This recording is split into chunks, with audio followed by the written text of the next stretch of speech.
د ملا د پورتنۍ برخې د دردونو درملنه د اکوپنکچر په ذریعه باندې کوو. توراسیک فقرې چې کومې دي درېیمې نقطې د پروسس شپنوز د جګوالي برابر دواړو خواو ته د دې شاتني منځني خط دواړو خواو ته چې دی 1.5 کان چې دی ځای لري چې دا د تشمیتیز د کڅوړې 14مه نقطه ده.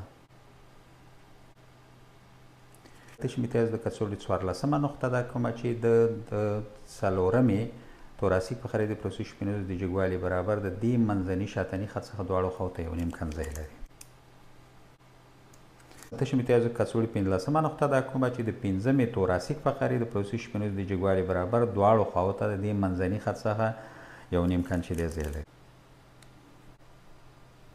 تشمیتیز د کڅوړې 14مه نقطه ده کومه چې د 6مې توراسیک فقرې د پروسس شپنوز د جګوالي برابر دواړو خواو ته چې دی د دې منځني خط څخه 1.5 کان قرار ځای لري.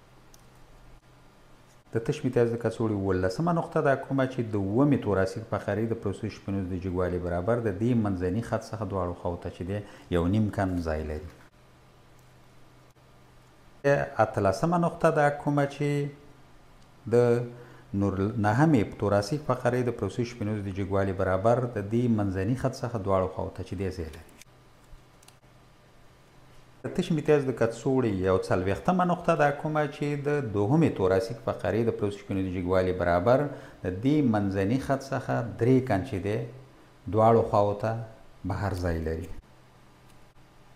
42مه نقطه ده کومه چې د 3مې فقرې د پروسس شپنوز د جګوالي برابر د دې شاتني منځني خط څخه دواړو خواو ته 3 کان ځای لري. 43مه نقطه ده کومه چې د 4مې توراسیک فقرې د پروسس شپنوز د جګوالي برابر دواړو خواو ته 3 کان د دې منځني خط څخه بهر ځای لري. بله 44مه نقطه ده کومه چې د 5مې توراسیک فقرې د پروسس شپنوز د جګوالي برابر د دې منځني خط څخه دواړو خواو ته 3 کان بهر ځای لري. بله د تشمیتیز د کڅوړې 45مه نقطه ده کومه چې د 6مې توراسیک فقرې د پروسس شپنوز د جګوالي برابر دواړو خواو ته 3 کان بهر ځای لري. بله 40 ده کومه چې د 8مې توراسیک فقرې د پروسس شپنوز د جګوالي برابر دواړو خواو ته چې دی ځای لري.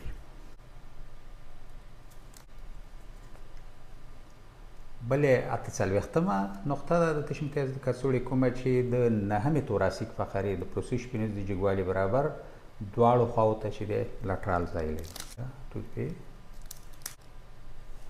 وړې ګوتې د دې مفصل یا د دې بند د پوستکي د قات کې چې کوم دی دلته ځای لري چې دا د وړو کولمو 3مه نقطه ده.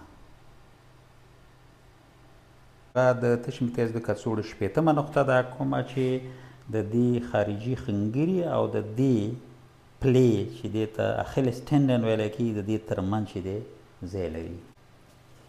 په افغانستان کې د دې درملنې د دود او د ټولو ناروغانو د روغتیا پیل